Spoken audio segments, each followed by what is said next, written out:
I said that. Welcome to Headlocks, Heels, and Havoc, the wildest mixed tag team in podcasting where the kayfabe drops and the chaos takes over. Let's ring the damn bell.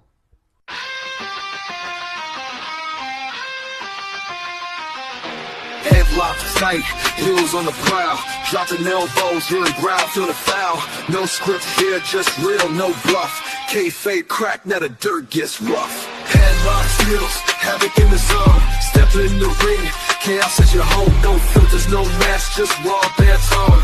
Wrestling unscripted, we on the throne. Title belts, mic checks, crowd going crazy. Drop truth bombs, leaving lines feeling hazy. Beyond the kayfabe, past the charade, where legends are born and stories get made. Headlocks popping, who's hitting the mat?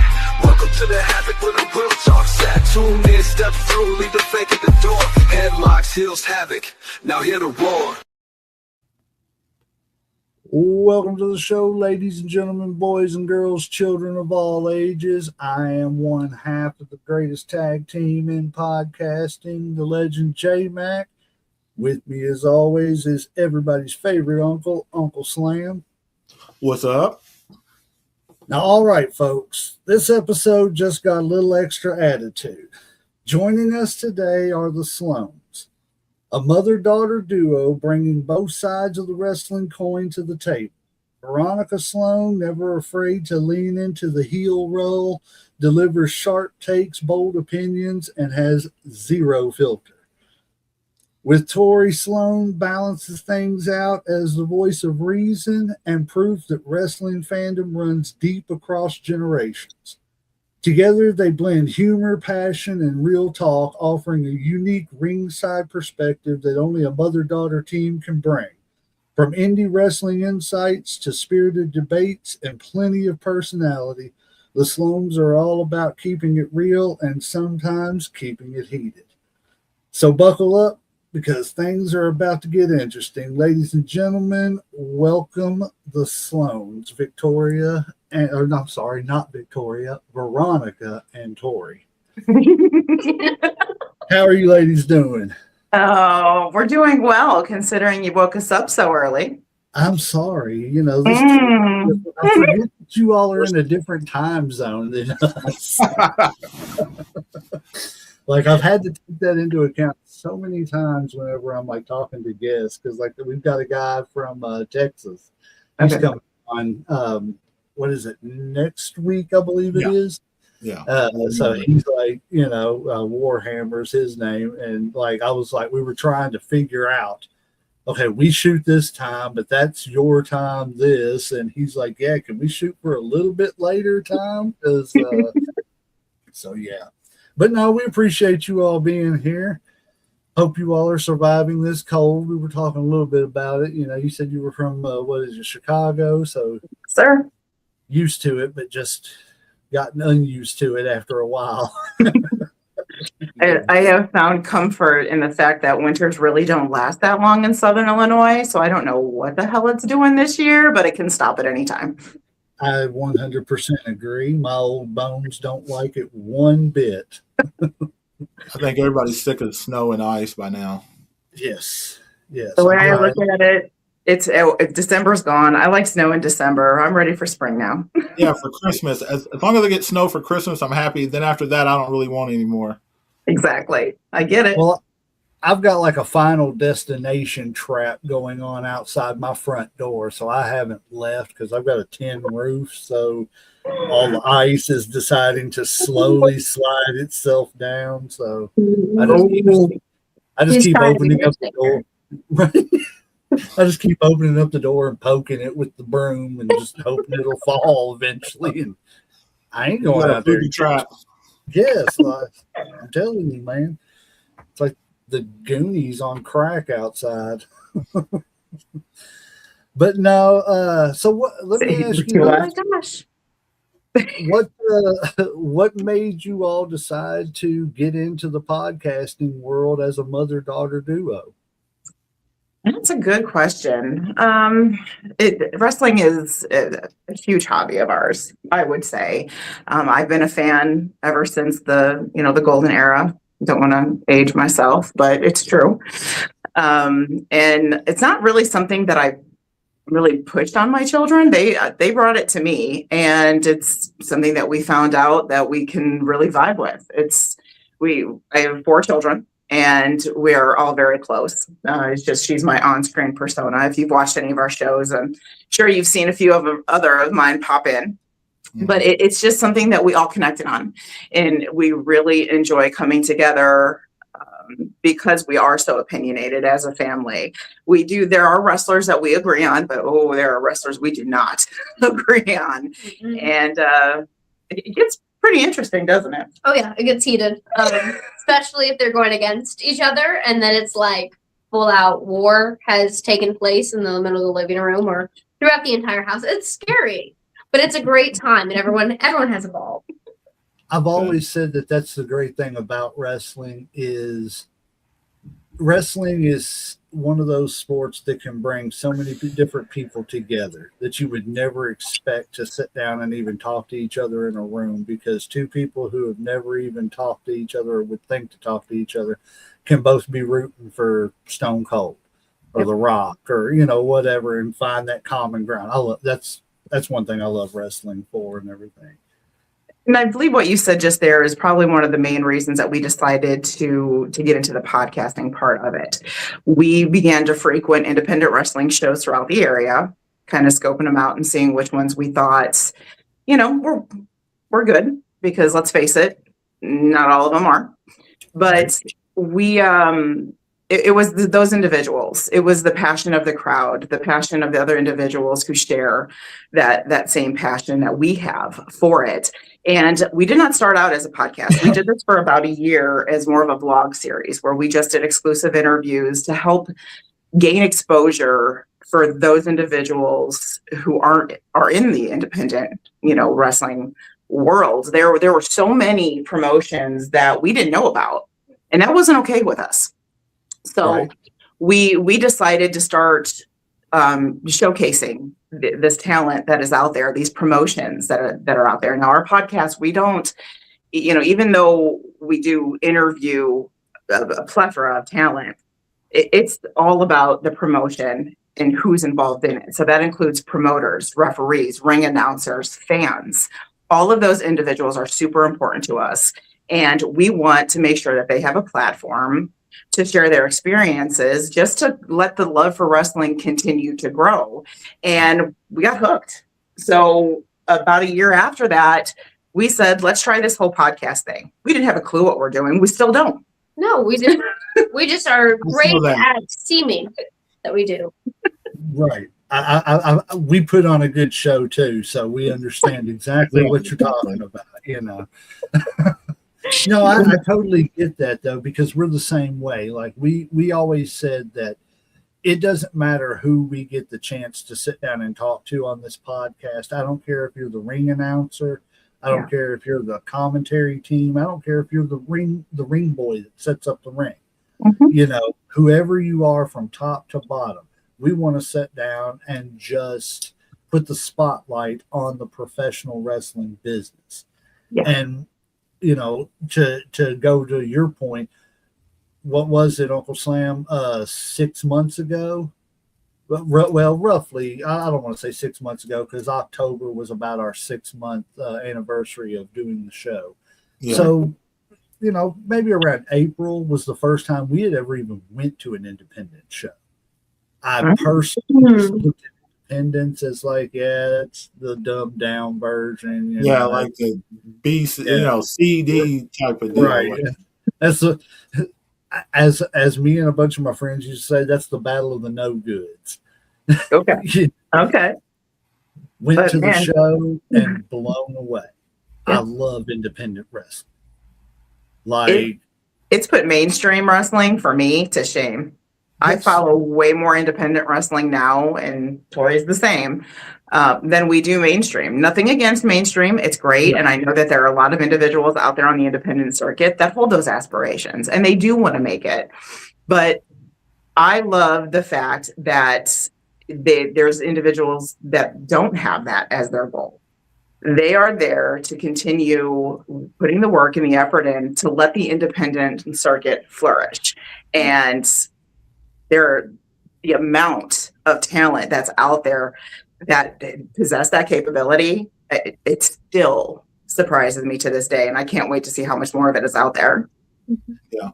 Like, I didn't find out till later on that, like, you don't have to be, a WWE superstar, AEW superstar to make a good living in wrestling. Like, there are plenty of indie wrestlers that have never been pro who are making a great living, learning, teaching, schools or whatever, that, have never seen a WWE ring. That doesn't make them not good. That just means they didn't get that opportunity or they didn't have that shot. But they're still feeding their families. They're still living out their dreams. They're still doing what they love because of indie wrestling and whatever. And because we've, started getting into it, like, it's totally changed our mind on wrestling, just learning, from people that know more than us, because that's what I'm really into. It's just learning the psychology of wrestling, learning the stuff that they don't tell you, that you don't see on TV, that goes into a show, because there's so much that goes into a show that people don't even understand.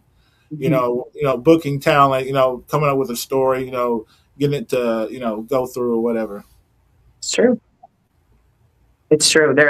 The amount of individuals that it takes to put an event on, you would never know it because so many of them do it so seamlessly. But it's true. It is a group effort, and everybody that does their part, they're hardworking, and you can tell. And that's comforting to know that they do love what they do, because it just makes us as a fan enjoy it more.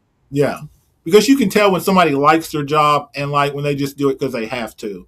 Right. You know what I'm saying? Like, I like doing my job, so I come in, I get excited, I do my research, I do my homework, and I think they're the same way. I think they put in that extra work. I think they, study other people to become better wrestlers because they want to give a really good show. They want to give fans their money's worth, and especially nowadays with ticket prices being as high as they are for WWE events and stuff. I think they're going to push a lot more people towards indie wrestlers and shows.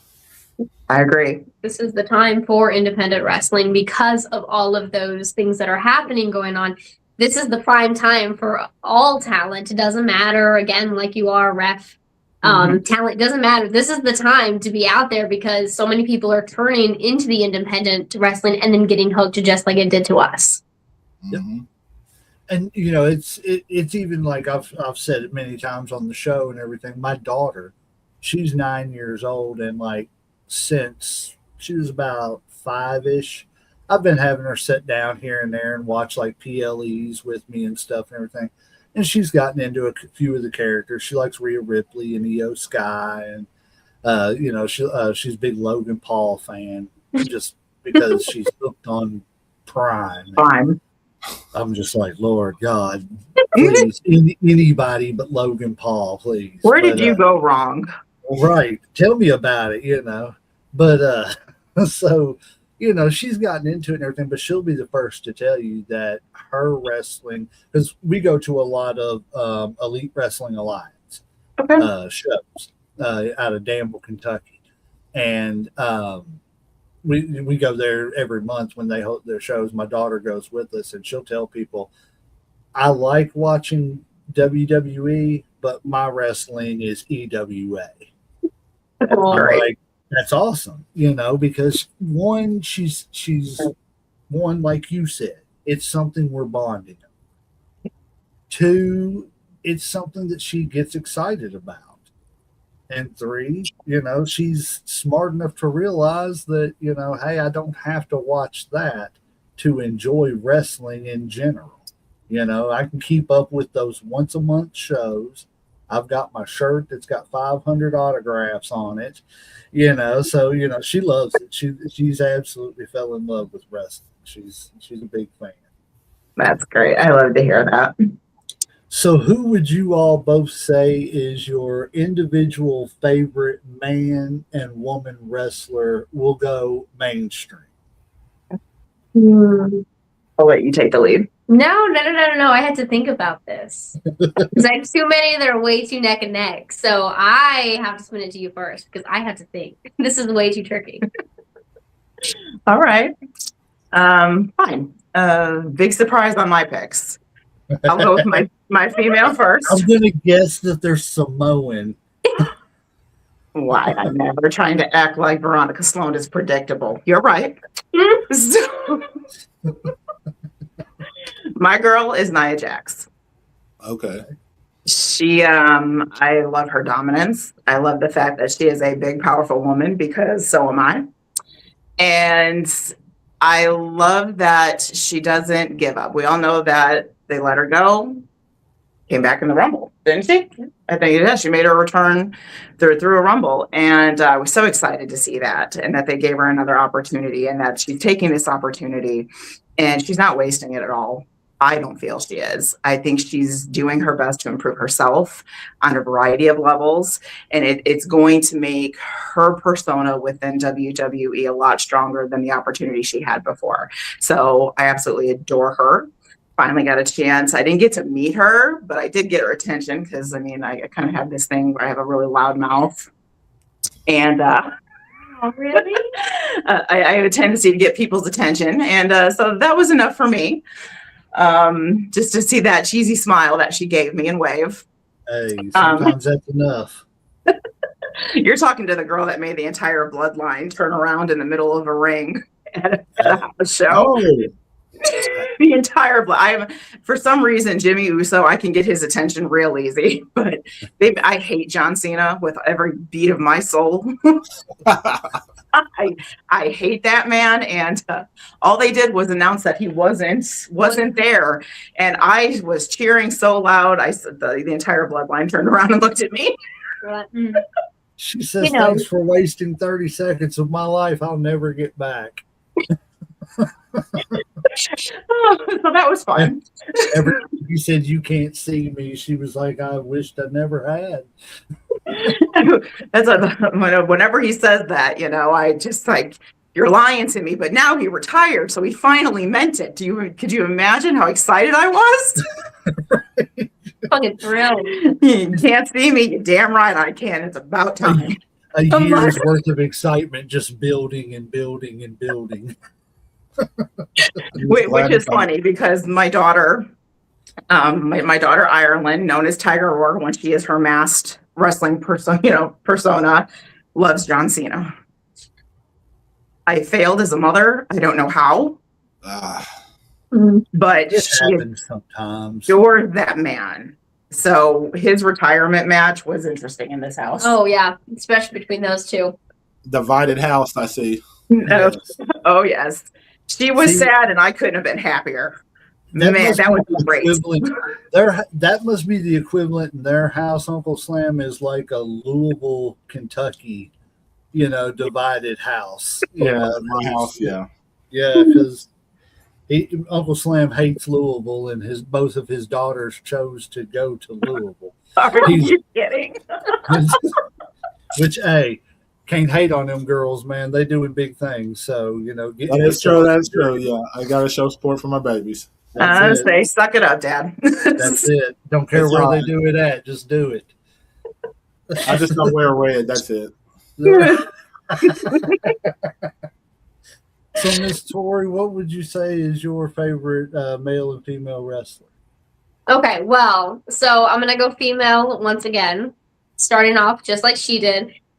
I feel like this is no surprise since the get-go that I got into wrestling. Yeah, yes, when we found out about it and we watched everything back, we started way back and made our way up. But when we were getting caught up with everything present, I instantly fell for Rhea Ripley, which I know kind of seems so generic, but I don't know what it is from the beginning before they even gave her push, and they were still just throwing her in the mid card and not even letting her really show off her power. I fell in love with her. So seeing her get the push and see her getting motivated and pushing forward, I loved it. So I've always been hooked on Rhea Ripley. So when it comes to that, I feel like she is strong and she beats every other woman so far. I know. Mm-hmm. No, trust me, I get it. Because like the minute I seen Rhea Ripley, I was ready to get right behind her too. Like, you and everyone. Right behind her. Like, anything that woman needed, I would be glad to bend over and pick up for her. Hey, I just don't see what you see. I'm sorry. Get behind her and you'll understand. No. Sorry, didn't mean to interrupt with that commentary, but go ahead, Miss Tori. Yeah, you got a little lost there. Yeah, he like completely took a left turn. I thought I was No. seeing the Veronica 2.0 I mean, or like, something. I think it's bad influence or whatever. It's starting to rub off a little bit. Were we not talking about Rhea Ripley? I mean, yeah, but you're talking about behind her. I wanted to help give her a push. Push those sheets apart. You don't push people from the front, man. That's just mean. You knock people down that way. Completely got derailed very quickly. Wrong name. It happens. Yes, hey, that's it. Some of the best things come from getting derailed. And your favorite man or man wrestler? Oh, see now that is where it is tricky because so many new faces have come in and, just took me by awe. But at the same time, I feel like it's almost like, yes, I have my favorites because I mean, have you seen some of them? Mm-hmm. But I think it always goes back to the original one, the OG out of them all, which is Macho Man Randy Savage. Okay, cool. Okay, that was a surprise. There you go. Yeah, I'm actually really surprised you picked him. She was going to say John Cena for some reason. No. She wants to continue sitting here and not fly off the chair. I'm really close for combat. Yeah, Macho Man's dad, he ran a company, about 10 minutes up the road from Uncle Slam in Lexington, Kentucky. For many years. Yeah, so, and Macho Man, as a matter of fact, I shared on my Facebook page, it's been a while ago. I want to say I shared it in the Headlocks group, where Macho Man was on our local 27 news station talking about the wrestling and stuff and everything that was going to be happening and stuff. I was like, that's pretty cool, had to share that. But going back to your statement about Nia Jax, I do 100%. I have told them this 400 million times. I don't know why they don't have her working like an Andre the Giant type worker. Right. Like, just dominant, You're not going to get her down, so just beat her in the corner and hope you can beat her down, get her tied up in the ropes or something, something to that effect. Because I don't think that the believability of putting Alexa Bliss against Nia Jax is, I'm sorry, there is no world in which I'm ever going to put my money on Alexa Bliss in a real fight like that. Exactly. Thank God it's wrestling, but I just like I didn't like Rey Mysterio versus the Big Show. Yeah, that's the first thing came to mind. I was like, no. It's the believability factor, and yes, you've got to be able to suspend your disbelief a little bit, but you've got to be able to do it within the realm of possibility. That's true. It's funny that you said those two names because tomorrow there's an episode of a podcast called Book Beyond Reality that I was a guest on that drops tomorrow. And basically what it is, it's fantasy matchups. And the matchup that the gentleman and I were discussing was Andre the Giant versus Big Show. Okay. So it's going to be, then he went and did a simulation through 2K. And it was like 20, probably 25. Of the match to see how it goes. And the thing that I loved about that fantasy match was exactly what you said. That is a believable match. That is two individuals that would have my attention because the believability is there. And even though they were both, known for their size and being so large, because let's face it, even when it came to body measurements, these gentlemen were within inches of each other. Yeah. They still were very different. Andre, they pushed him for his size, but that's where his dominance was. He was the giant. Where Big Show, just as large, did have that, but his dominance came from his strength. Yeah. So it really made you sit and think, who is going to win this? Which one is, what dominance is strong enough to bring one of these gentlemen down? And you're right, pairing up Alexa Bliss and Nia Jax, that match would last, what, 5 seconds in real life? It's a squash match. Yeah. Like, And that's why I said you got to be able to suspend disbelief within the realm of possibility. Yeah. And to go to your comment about the Big Show, a lot of people don't realize too is once he left WCW, they kind of changed how he wrestled because they started making him wrestle more like a giant in the WWE. And then, whereas in WCW, I mean, that dude was doing kip ups. Right. I'm like, dude, I have never seen a 7'2", 400 and something pound man kip up like Shawn Michaels does. No. But I saw it right there, and that's enough. I can't do one, and I'm 5'9".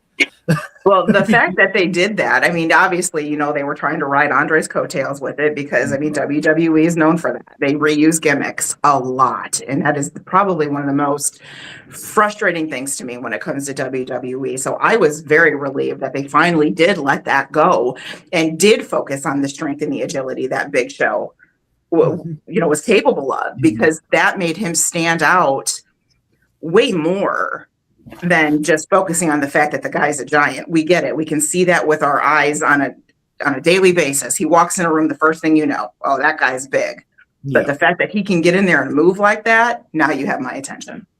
That's exactly it. And as much as I love Andre, he was just slow and sluggish. Yes. Big Show wasn't. Big Show was doing missile drop kicks off the top rope. Mm-hmm. He was doing, way more stuff and was able to do more stuff for the longest time. So I agree. That's actually an interesting show idea to do, like those fantasy matchups. I like that idea. Yeah, it airs tomorrow, and actually I'm recording 2 or 3 more with him tomorrow. So there's more dropping. If you haven't given him a follow, you should. It is a really neat concept. I have a lot of fun doing those shows with him. And what's the show called again? Shout it out again. It's Booked Beyond Reality, and it's through Suds Media on YouTube. If you guys jump over to my Facebook page, I've been advertising it, and I actually just advertised it again. So give him a follow over or subscribe over on YouTube, because he's really got a great idea going there. Yeah, I like that idea. I really do like that idea. So you said that you've been a fan since the golden era. Yes, which is. Yeah, why I'm very proud of her for going Macho Man, because my initial wrestler was Ultimate Warrior. Okay. So as much as I loved him back then, I'm sorry so much now. Well, yeah, like when you look at it now, like it just looks terrible. It does, but he's not the only one. I could sit here and I could list off a lot of talent that we've seen throughout the years in the squared circle that are guilty of the same thing. So it's just one of those things. Agree. I mean, if I had the choice to be the Ultimate Warrior or the Red Rooster at the time, I'm definitely going with the Ultimate Warrior. I don't care how much nonsense I have to talk in front of the camera. It don't have to make any sense whatsoever. I'm not a big Red Rooster. It's all that matters. So I was going to say, so the Ultimate Warrior got you into it. So what was your first experience with the Ultimate Warrior? Oh my goodness. It was just, I think when everyone loved Hulk Hogan at the time, right? Everybody just loved Hulk Hogan. And me, if you follow me at all, I do not follow the crowd. So you like the bad guys, or you like the opposite that everybody else likes? I do. I don't like to be amongst the rest, which is why I was so pissed off when everybody started liking Jey Uso, because that was my guy. That was my man. Still is. But I hate when other people love them. So the fact that, Warrior can come in and do better, I love that shit. I thought it was great. And the energy that he brought was way better than Hulk Hogan. Yeah, or whatever. Sit down. Give me the crazy guy that's running around shaking shit. Let's get amped up. There you go. She said, it don't work for me, brother, years before it became proper. That's right. So what made you, Tori, latch on to Macho Man? Like, what was your first big experience with Macho Man, and you were like, "Hey, that's the guy right there." That's the guy. Well, when we ended up discovering the WWE, it was when the network was still around, where you could just go straight to the app and watch the good every. days. Yes. I loved that. I hate that it's gone because that was just like the best place to watch it all. So we ended up clicking through and watching so much, but we started way back golden era. She taught us right. And from the get-go, as soon as he walked that curtain with that bedazzling drape, I'm like the sparkles, and then he got in the ring and he had the charisma, and then he got on the top rope and he would jump with like it was so much aspects of it that it didn't matter. I was like, I didn't care who was against. I'm like, fuck that guy. No, Macho Man is it. He sealed the deal. And even as we continued watching, because I'm a big sucker for the 90s one, which is why I'm kind of surprised I didn't say anyone like that was really heavily brought into there, because I just like the way that they ran it all. I mean, for crying out loud, I like Repo Man because it's a different character, and I could probably get so much hate for liking that damn Repo Man. At least you didn't say the Mountie. That's so random too. That's like the Gobbly Cooper or something like that. Like the Repo Man. The Repo Man, though. Every time. With the mask or whatever, he had the little toe hook. Yeah. That's like asking somebody who's your favorite wrestler, and them going, "Remember the Berserker?" Like for the 3 months he was there, man, that's my favorite time in wrestling. I just like that it was different. It didn't matter when it came to him. So I mean, I could totally have thrown this off when you asked me who my favorite was, and I could have been like, nah, and I'm not gonna say Macho. I'm gonna go Repo Man, but I didn't. Okay, because Macho Man still wins. I like, give me some Barry Dorso all day long. She said, I don't want the Russian Barry Dorso. I don't want demolition Barry Dorso. You give me Repo Man. Repo Man. That's it. Out of anybody, give me Repo Man. Her brother started selling a lot of his wrestling memorabilia, stuff that just really wasn't important to him. And when he brought out all his autographs and set them on the table, and he put the Repo Man autograph on the table, I thought there was going to be a fight. I didn't know. In the end, I let it go.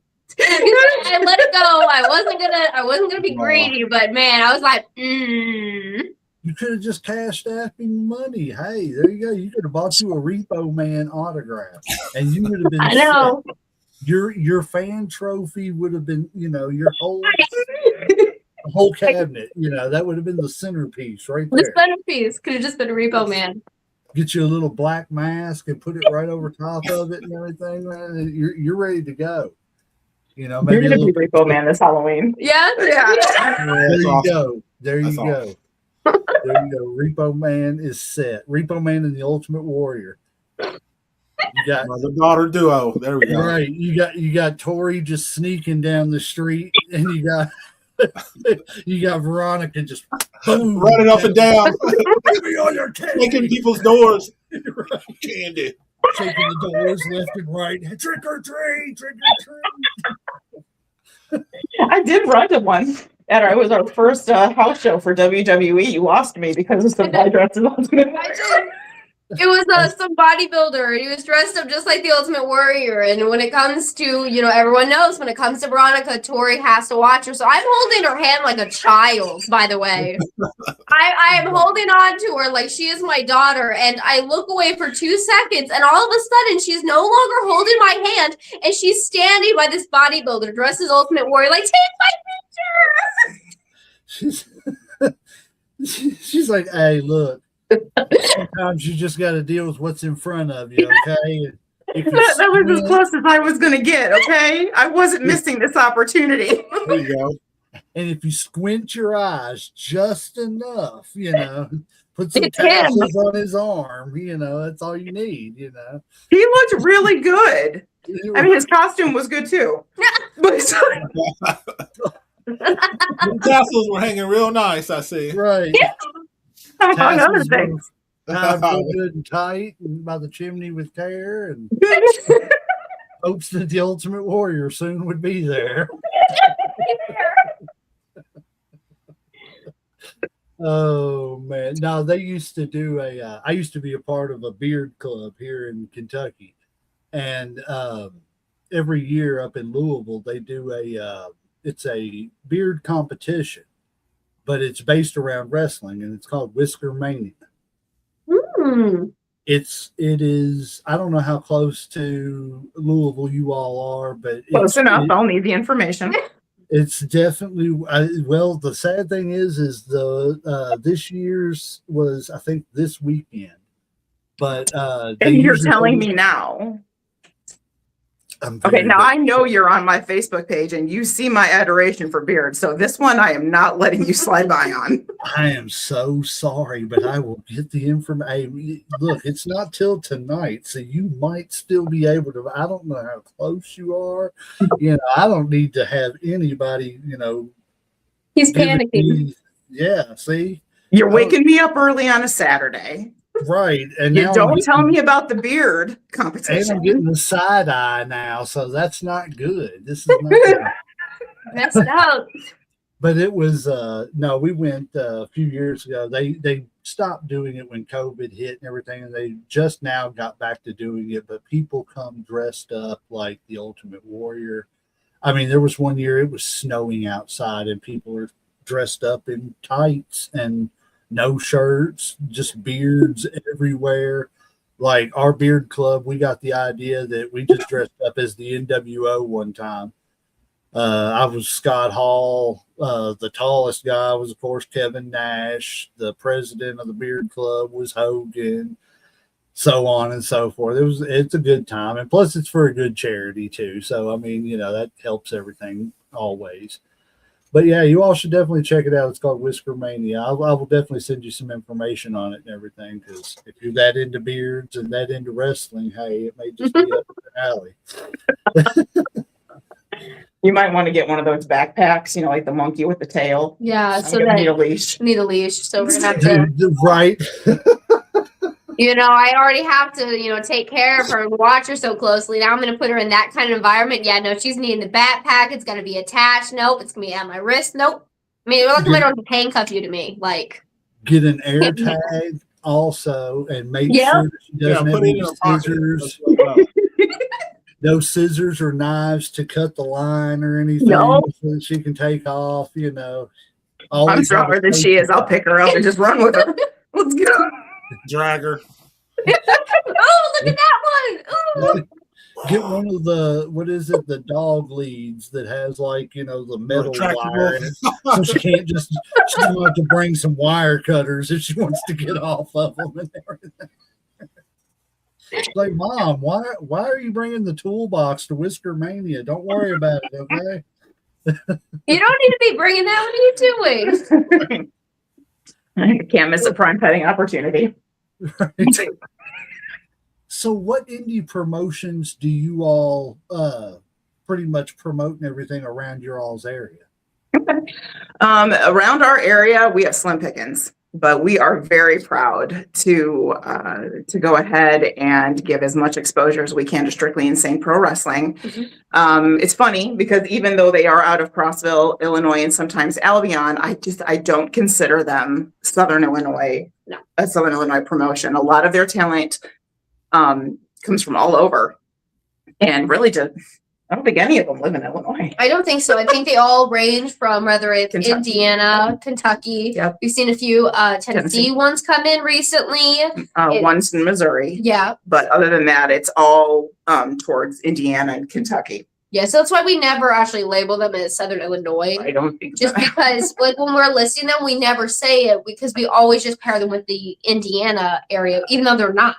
Just because of the variety of talent in which they bring into the set promotion. Yes, and they do. And I love the variety that they bring in. Of course, they have their staples and their roster, their favorites, but they're always looking for other individuals to bring in as well. And I absolutely love that. I love the fact that they give all these other people the opportunity, because to me, my favorite thing is when talent does travel around and they gain this exposure from all these other people out there in the industry, because they're learning and they're teaching. Mm-hmm.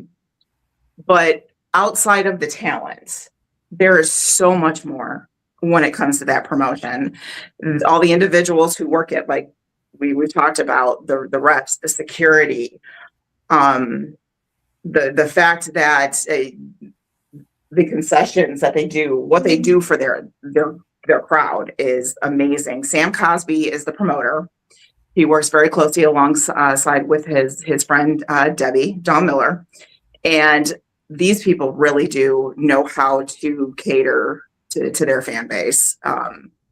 The giveaways, the way that they handle like Christmas time for the kids and all that, it's amazing. And it really anticipate being there, because as soon as you walk in the door, you feel like family. It's a whole entire environment.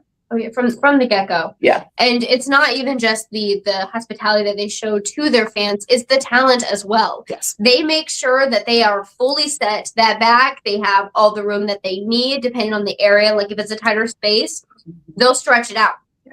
They'll make sure that they're set. They'll make sure they have food in the back to make sure that they are all set in that aspect. And again, like the Christmas, and it's not only just the kids. They had huge tables full, and it was for everyone. They treat everyone so nicely, especially when it comes to their fans. Well, and speaking of those fans, I don't think I have ever seen a group of people more worthy of that treatment. They have got the most passionate fan base. And if you've watched our podcast, you have heard Tori and I just boast about these guys and girls over there. They love their wrestling. They love their wrestling. They love their promotion. They love their promoter. They love their talent. And they are not afraid to show you. And when they hate you, it is just the same. And well, Veronica Sloan can get behind that. So it's it's just a place that you want to be at. And you can't wait for their next show, which is February 14th. We're counting down the days. So I would give them one of the top rankings right now, ones that we cover. Yeah. And then I would say the second would be Hooligan. That's what I was going to say. Yeah. I was trying to see if you were going to go with Hooligan or if you were going to go with Kings. Well, yeah. But that's not like direct. We're still new with Kings, but they have captivated our hearts just as quickly as any of the other two that we just mentioned. And that's growing. And actually, I'll let you go ahead. I spoke a lot about Strictly. Well, first, I'm going to spin to Hooligans because we love Hooligans. The people who run it over at Hooligan Championship Wrestling, and they're over in Evansville, Indiana, between Thomas and the other Aaron. We love that we call them Aaron 1 and 2 because they have the same name. Those three are phenomenal. And in the independent circuit, it is so difficult to find women's wrestling, right? Mm-hmm. Well, not at Hooligans. No. They almost have more women's matches than males match to show that, no, it is out there. You just have to search and treat them with respect. And those three do phenomenal work. I do recall the last event that we made it out to Hooligans. They had sold out seats, but because they kept coming in, because they were so captivated by what was happening in the ring and the way that everyone was performing, the way it was ran, they were placing more chairs to fit more people in. They are just a phenomenal promotion. And I feel like in 2026, it seems like they're putting on a lot more shows. Yes. Than what they have previously. And I love it. It just means that they're growing. It means they're finding the talent that wants to work with them. He always has debuts. Always. I've had talent reach out to me expressing interest, and I've sent them over to Aaron over there, and they've gotten booked. So it's, they're doing it right when so many people want to be involved. Right. That's good. Yeah. So, like, who's some of y'all's favorite, like, indie wrestlers? Like, I know everybody's kind of got their favorite or whatever. And, like, what draws you to them, or, like, what makes them your favorite? Start? That's tricky, though. It is We tricky. have worked with so many. We have to think about this. I mean, you've been going first. You go first. I got to think about this. I got to think about who's giving me the most hits. Also, it's heel perspective. I've had to yell at me, and I'm like, do I want to consider you? It's a hard thing to do because you work on such a personal level with some of them that you don't want to say pick favorites. You know what I'm saying? You try to keep that biasness, but in your heart, you kind of got that one person that you're kind of like, everybody's got that favorite child, maybe. Right.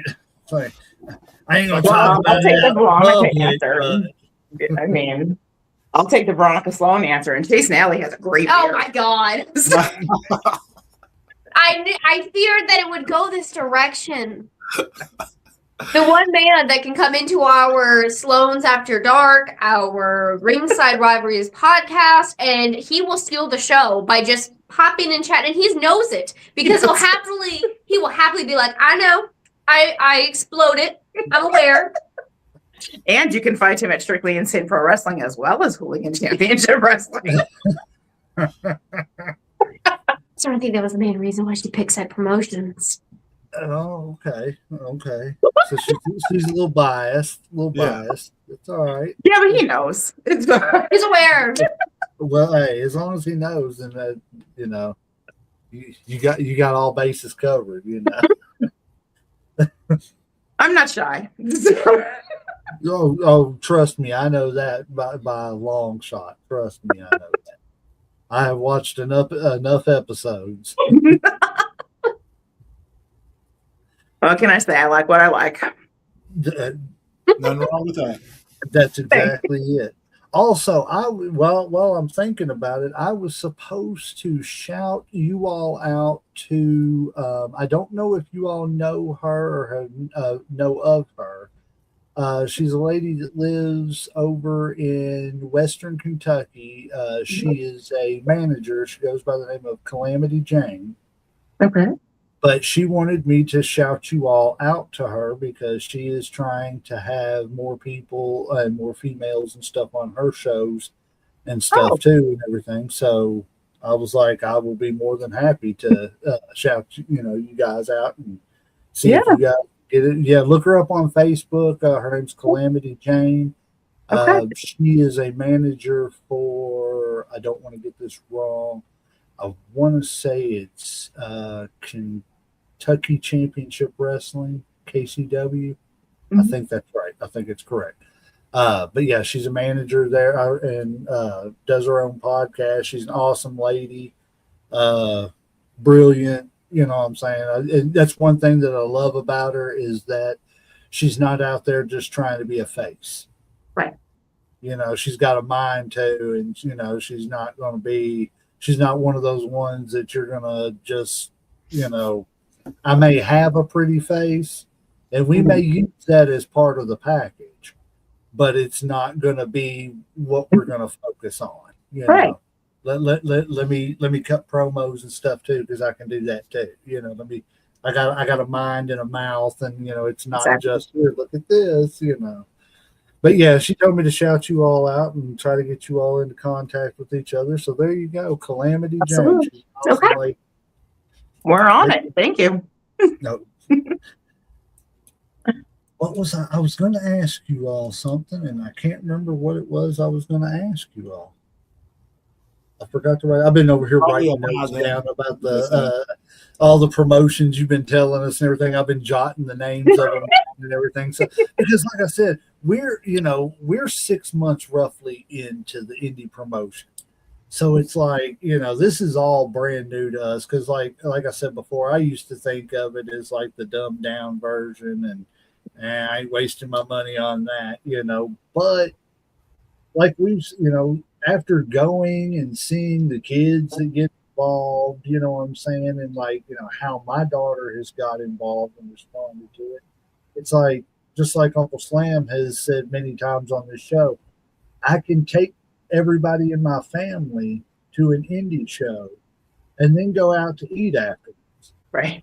Can't do that with the WWE show. It's, used to be good, but now it's like, hey, we're going to eat leftovers. Take out a loan. What are you talking about? Right. Remember that supper we ate yesterday? We eating that tonight. Why? Because we got wrestling tonight and we ain't going nowhere else because this stuff just hit the bank account. I feel with all the changes they're making today, especially WWE specifically, they're ruining it for their fans. They really are. They are. like Uncle Slam says all the time, we're going to have to get him a T-shirt made up and have him coin the phrase "taxing our loyalty."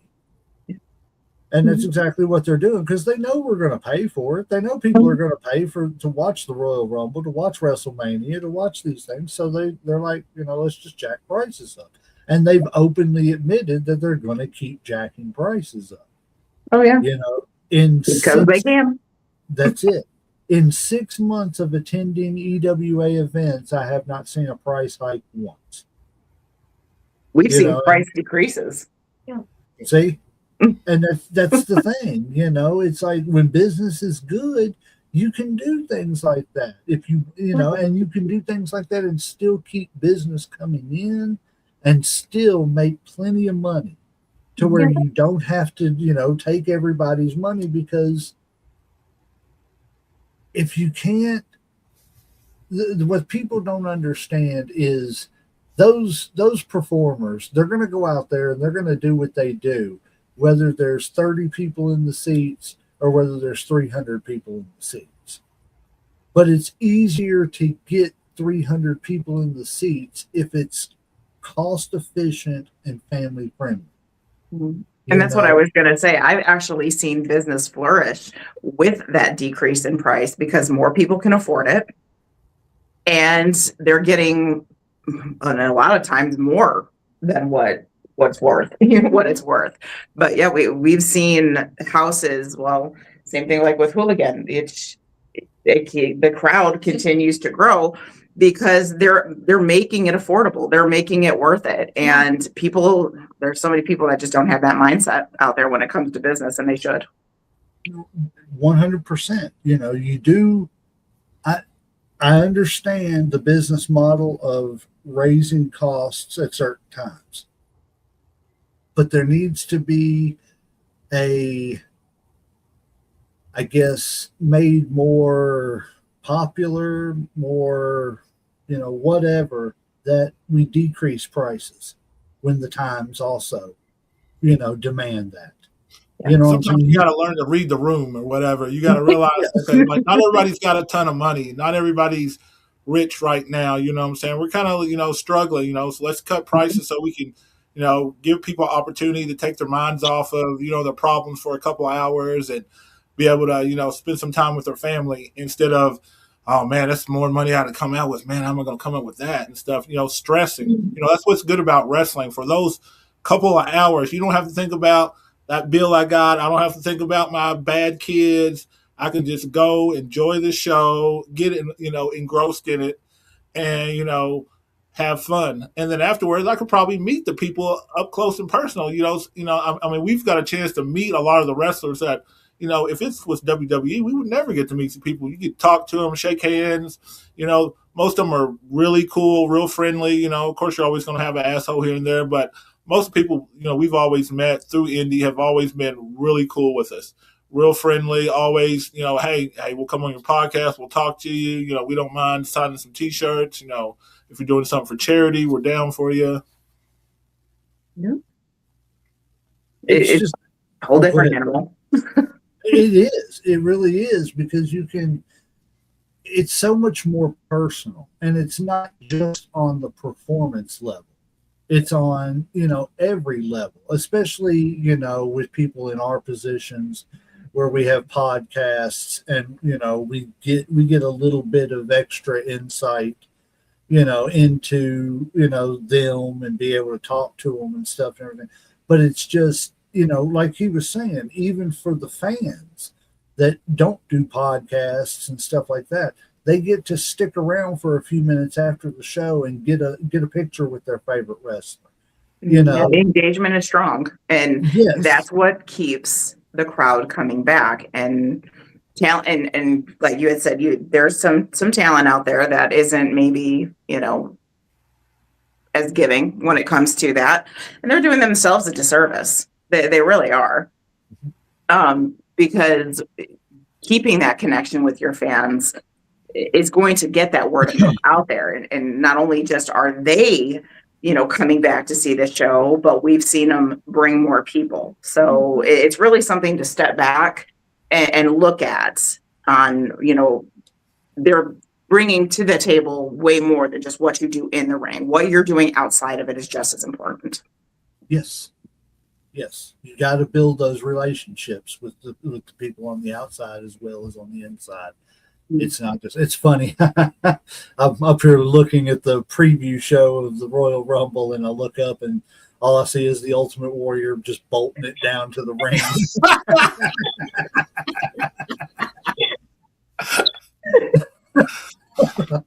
Like it was meant to be or something.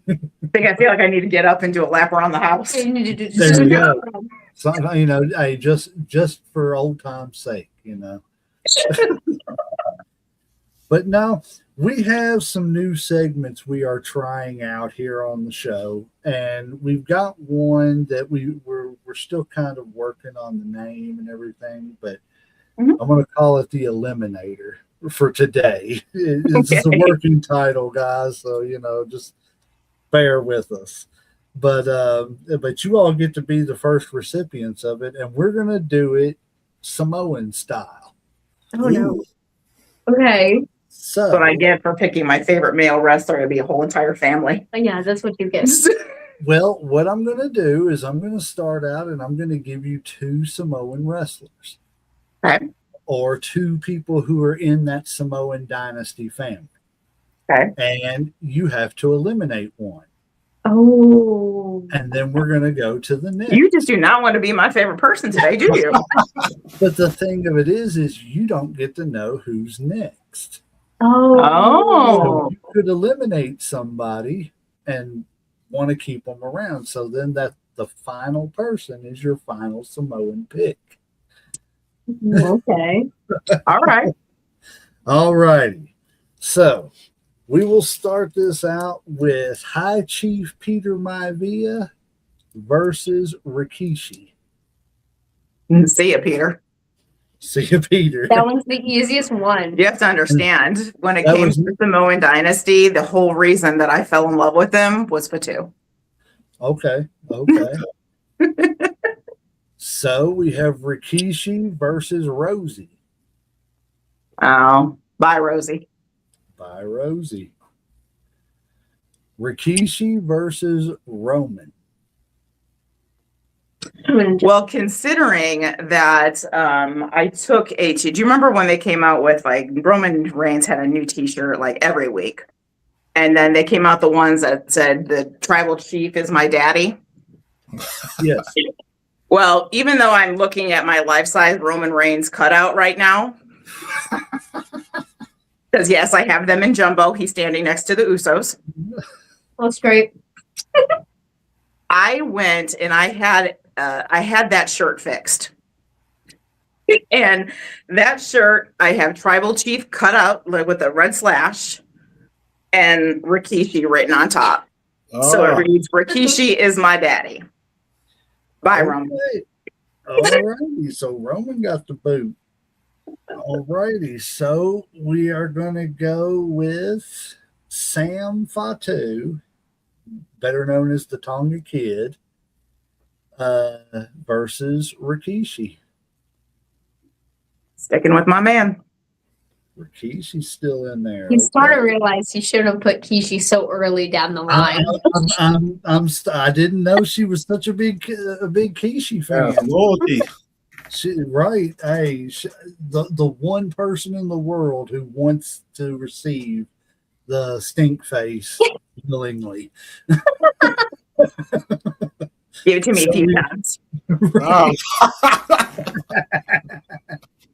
That gives new meaning to back that ass up, doesn't it? Only if I get to do it back. Oh, well, hey, that would be talk between you and Mr. Fatu there. I'll ask. Right. I mean, what's the worst thing to say? No, you're no worse off than what you were, you know. That's all right. All righty. So we got Rikishi versus Umaga. Rikishi. Okay. Rikishi versus Jacob Fatu. I like Jacob. I think he's a cool dude, but he needs to stay out of his uncle's way. Okay. I don't think anybody's going to break this. Oh, well, see, now we're going to get interesting because we got dad versus son, Jimmy versus Rikishi. Rikishi, only because my girl Trinity Fatu and I have this pact that that's her man, and I'll take the twin. Okay. Well, in saying that, Rikishi now has to get past his other son, mid-card Jey Uso. I knew you were going to say that. I knew you were going to go there. I can't stand Jey Uso. No, let me take it back. It's not that I can't stand Jey Uso. I hate that I never seen him as a main eventer. Mhm. And I hate that they pushed that down everybody's throat. And the only thing that came out of that whole main event run was the yeeting. Mhm. And that's literally it. That's why I joke around calling mid-card Jey Uso. But yeah, so Rikishi versus mid-card. I wish I would have known that because Jey Uso had gave me his shirt, and I would have worn that. That Was would be, it the same event when I made them all turn around? Yes. It was. It was that same event when I made them all turn around. Let me tell you something. There's nothing more intimidating because when we always sat on the ramp, that way when they walk through, we could interact with them. And they were leaving the squared circle, and all of a sudden, Jimmy Uso stops in front of me. Solo's over here. It's when Sammy was with them. And the whole bloodline just stopped right in front of my family. And when we were all just looking at each other like, what the hell's happening? Like, I didn't know if we were getting thrown out or what. Like, oh, and we're gone. That's It was that fast. But then Jay came up. And then when he came up, he set the belts down. And all I could go was, oh my God. I think she might have fell out. Yeah. Someone had to hold her up, hey, But sure as shit, he took that shirt off, and it's behind me. But She never watched it.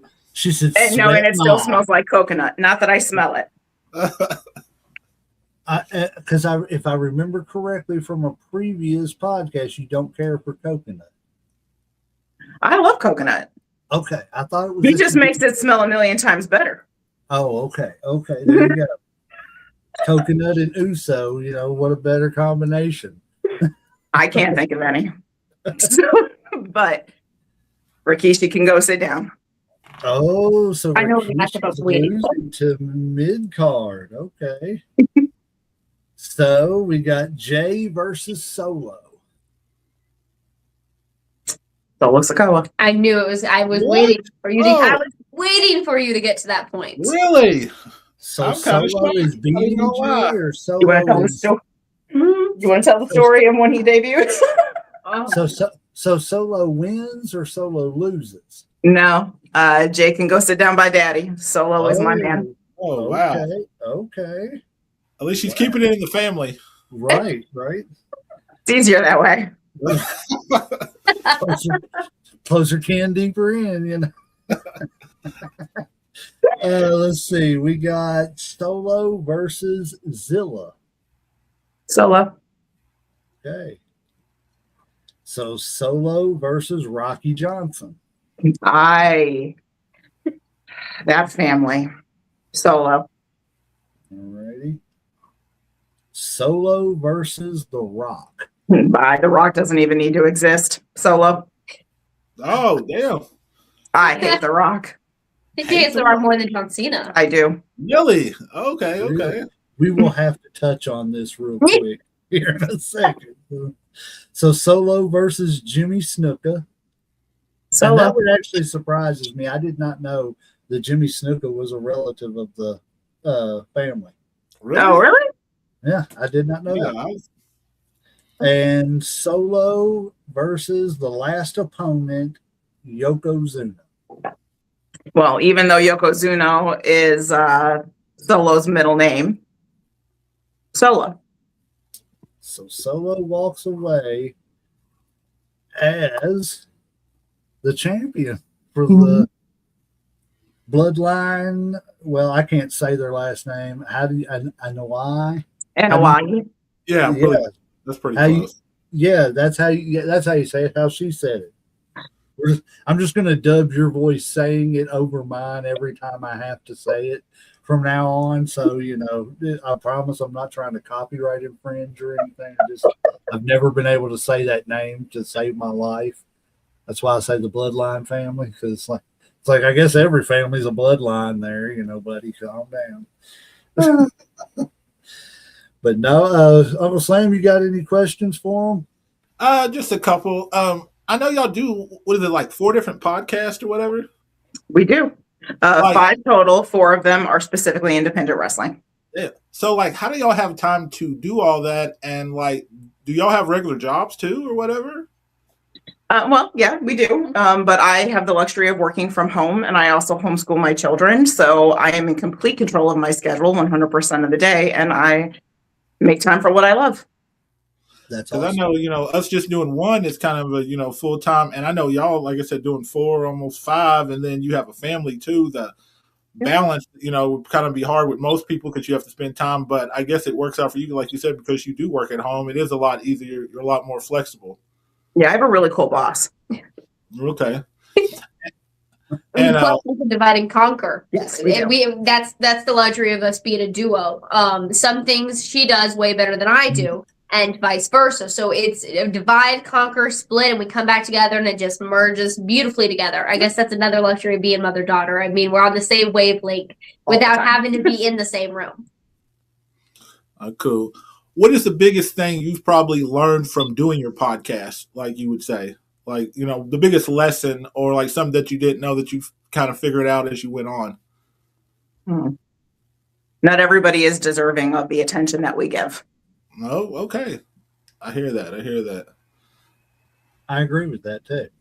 100%. I like that because we sometimes give attention where and probably people are one good more at thing. disguising. Yeah. And outside of that, even though that's important because it helps keep you aware and it keeps you sharp and it helps not waste your time, especially because we do put on so much, and we're not looking for people who are going to be a time waster or underappreciative. However, with that being said, trying to steer it off some negative and looking at it a positive, we have found that in order to do what we do and do it successfully, that this is not something that you can come into with a competitive mindset. It gets you nowhere, which is why we thrive on the fact that we keep a collaborative one, because it's not who's better than who can do, this better than whatever. Sure, everybody has their own talents. Like you said, there's some things that I do better and vice versa. Well, that goes for us and you. So the fact that we can come together and we can bring these ideas in a collaborative setting versus, I'm going to make sure that I have more viewers than you. My following is way bigger than yours. No, it's not about that. It's about what can we do to make sure we're getting what we have to say out there further. Yes. 100% agree. 100% agree. Because like I've always said, once you pay for the internet, it's free. Once you pay for these services and stuff to do these podcasts and stuff, it's free. So do your thing and don't focus on what everybody else is doing because it's a big old pie. Yeah. And there's enough for everybody to have a good piece. There is. You look at other, companies, that are online companies and stuff. How many people, make money off TikTok? How many people make money off of, Facebook accounts, off Instagram, and I'll even go even further off things like OnlyFans and stuff. Do you think people that are on those platforms are seriously concerned about what the other creator is doing and how many viewers they got? As long as the money is rolling in and they're doing something right, or the viewership, whatever, you know what I'm saying? Because if we all jumped in this to do it for the money, then we'd be broke inside a week. But, it's the jealousy doesn't have to be there. The competitive jealousy. If you're going to be competitive with anybody doing a podcast, be competitive with yourself so that way your product gets better. And that's what we do. Yeah. That is what we do every 3 months. she and I will sit down and be like, all right, we did this for a little while, but it can't stay this way. What can we introduce that's new now? And we're actually getting ready to do just that. And that's us. We were like, hey, we're jumping on here. We're doing a recap show. We're talking about news and everything. But what can we do to spice it up a little bit? So that's why we're going to start trying to introduce little segments and stuff and everything, and try to do, just different stuff to where, one, we can get more interaction with the viewers, because we want that. We want all the interaction in the world, stop in, say, hey, ask questions, that's what we want. But it's like, you've got to constantly be trying to evolve and constantly try to make your product better, or it's just going to get stagnant. And people are going to say, okay, well, it's the same thing. They've had this guest on 5 times. It's going to be the same conversation, blah, blah, blah. But if you can do a different segment with that same guest, 5 different times, then it's a different show every Exactly. time. You've got to keep the perspective fresh. Yes. Yes, ma'am. What advice would you give to other ladies that were trying to jump into, say, the podcast ring or whatever? Like, like what have you learned over this year or so that you could be like, okay, this is what I would do different, or like this is what I learned, or this is something that you shouldn't do or should do. Like, what advice do you have for other women that want to try to do similar as you? Especially wrestling podcasts, because with the stereotype always being that wrestling is a men's sport. Yeah, I definitely feel like it's kind of like dominated by men, and it's good to see other like women out there doing it. But like, what advice would you have for other women that might be more intimidated to jump in, say, a podcast about wrestling? It's not easy. No. You will be judged. You'll be attacked. People will create a picture of you that maybe isn't true, but none of that matters. You have to break the norm. You have to step into the perspective and completely forget everything you know about it. It may be a male dominant sport, but grab it by the balls and ride it. Take grip of it. This is your time to show that it doesn't always have to be spun that direction. And you have to not care what others say. You may bring new ideas, and people are going to hate the fact that you brought something new into the industry that wasn't there before. And you will get backlash, and you will, like you said, get attacked. But that's where you have to shake it off and look the other direction and continue doing what you want to do, not what others want. And remember that if they are hating on you that hard, then you're doing something right. Amen. You're making the change that they're all afraid of. And that's not our problem. That's theirs. And see, and that's what makes it so great too, is because, and that's something that me and Uncle Slam, we miss about, we just recently lost our co-host, the Viperess. She had to step away from the show. But, and that's something that we loved about having her on, was we had that female perspective, because women's wrestling is so, it's so much in the spotlight now. We were just talking on the recap episode about our predictions for the Royal Rumble and, the matches and stuff. And the women's division is so wide open. I don't know who I could predict to win the Royal Rumble. It could be literally anybody. The men's is always a little bit more predictable. But that's what I like about the women's division, is you don't know what's going to happen next. No, it's not at all predictable. And it's to me, it's what that is one thing that is propelled women's wrestling more into a spotlight role. But 2, the fact that they just went out there and killed it. Because this is not, and I don't mean anything bad towards people, because I've said this, on the show several times. I don't mean anything bad towards that generation of women's wrestlers, but this is not Trish Stratus and, you know, all them wrestling and Lita. There's nothing against those ladies. They paved the way for the women that are there now. Their wrestling was just always a little bit off, you know, as far as in the ring performance. And it's because they weren't given the attention that they needed, you know, for their timing and stuff like that. But the women that are there today, they're killing it performance wise.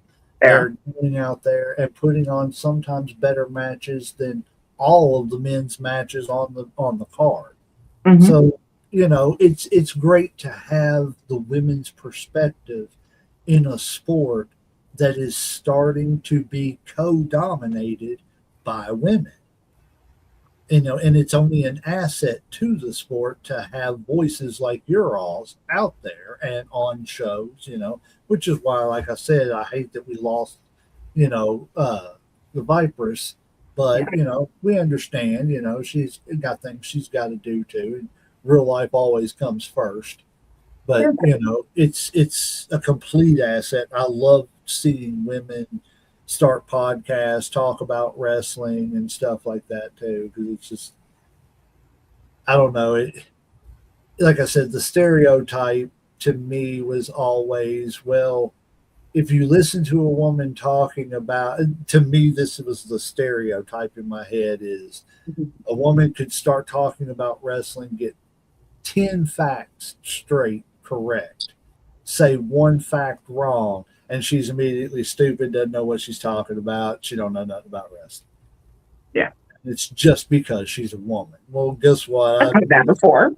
I misquote facts all the time. You know, it's not because of the fact that I'm an idiot about wrestling. It's because of the fact that I've got 5 million facts in my head, and sometimes they collide together. You know, it happens to everybody.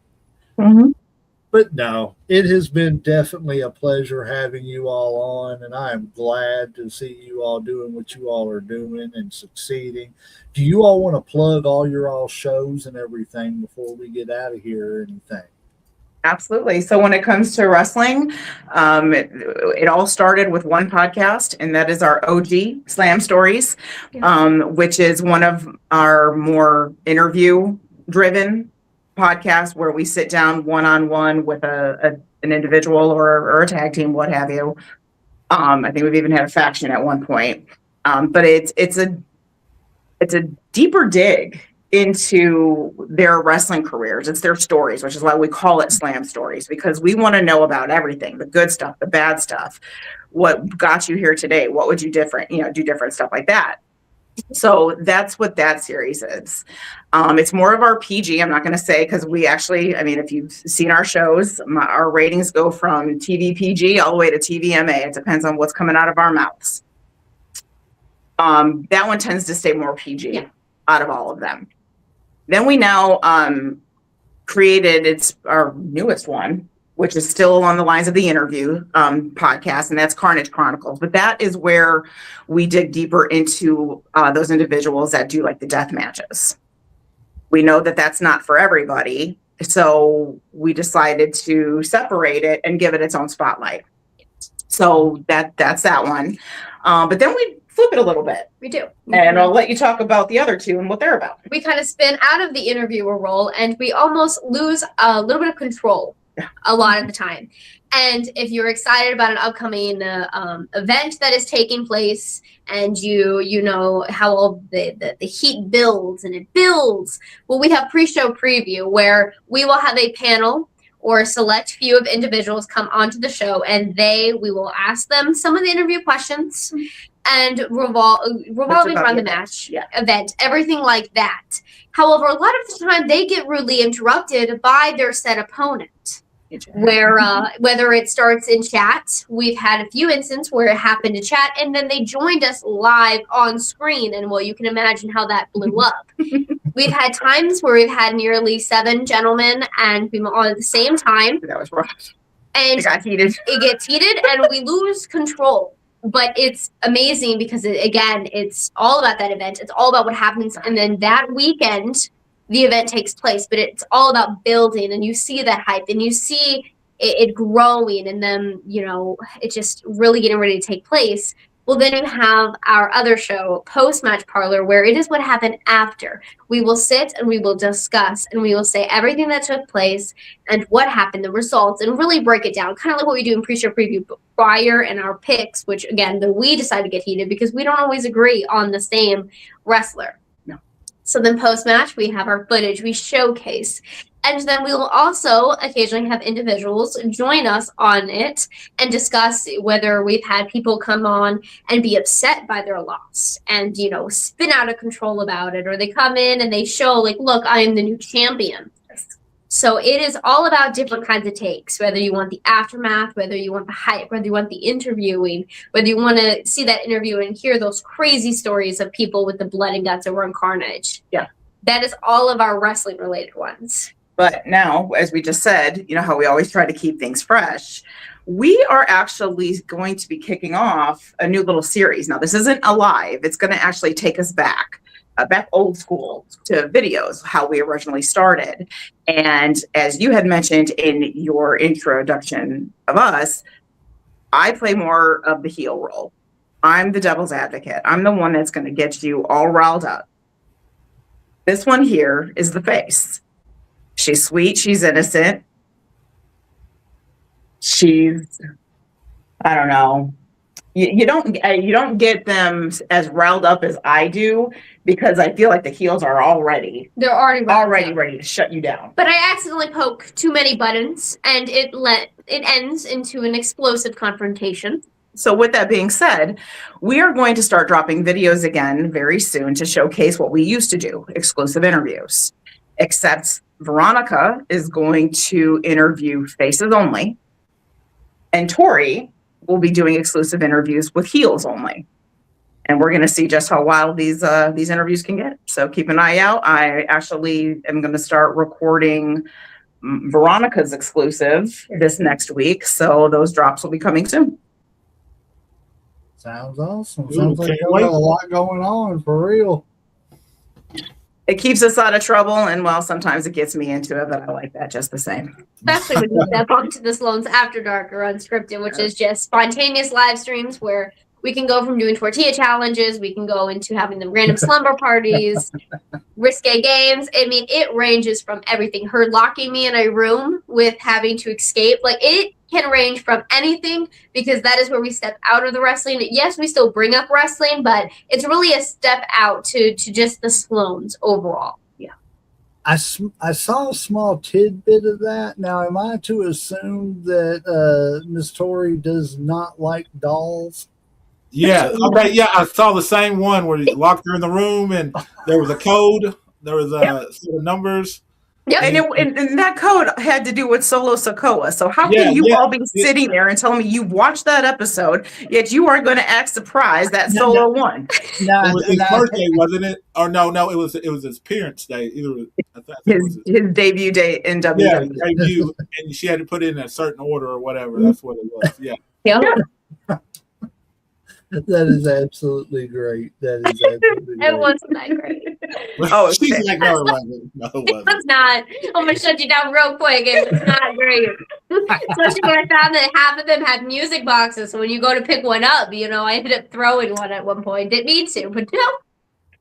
Uncle Slam, if you ever walk into your bedroom and the light won't come on or nothing and everything, me and Jen did nothing to collaborate to scare the Yeah, crap out right. of you. I don't trust none of y'all. We did nothing to collaborate, I promise. No, that was an absolutely great stunt. Absolutely great stunt. But no, we have absolutely enjoyed having you all on here. You all are more than welcome to come back anytime you all want to. You all have been fabulous guests. Well, thank you. We appreciate the opportunity, and don't think that we're not coming after you because we need to see both of these faces on our show as well. Anytime, just let us know. We will work it out. Outstanding. I'm looking forward to it. I'm sure we can have a lot of fun. You know the shenanigans we get into, so just brace yourself, boys. Oh, always. Trust me, I'm ready for it the second it starts. Trust me. The second I see live going on, I'm like, okay, what's going on? Sometimes it's like a car wreck. You just got to stop and look, you know. Like, what's That's going right. on today? What is there a train wreck today or I think the last one I got to sit down and actually watch all the way through. I was telling Uncle Slam about. I said, all I know, man, is they had a. I said, man, all I know is Veronica is not the person to piss off. And he was like, why is that? I said, I don't know what happened. I said, I just know that they were sitting there talking to a guest, and Veronica disappeared for like 10, 15 minutes. And the next thing I know, she came back and she was giving that guest a what for. And he was like, what happened? I said, he said, Was it "What LVK? happened?" I don't remember. Bishop?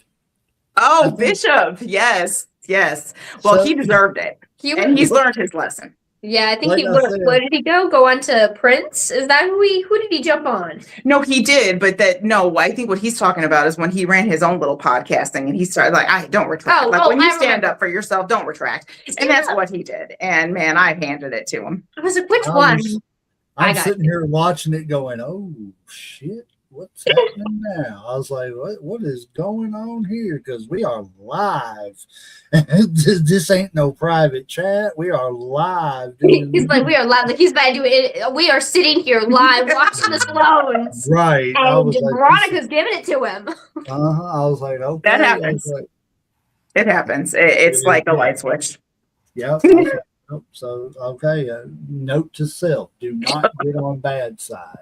I don't know. A lot of people said they like when I get mad. Oh, Well, I mean, and then there's those options too. Yeah, different strokes for different folks, I guess. that's right. Tell me what your kink is without telling me what your kink is. I swear I wish I had the different strokes theme to play right now. Oh, the world don't move.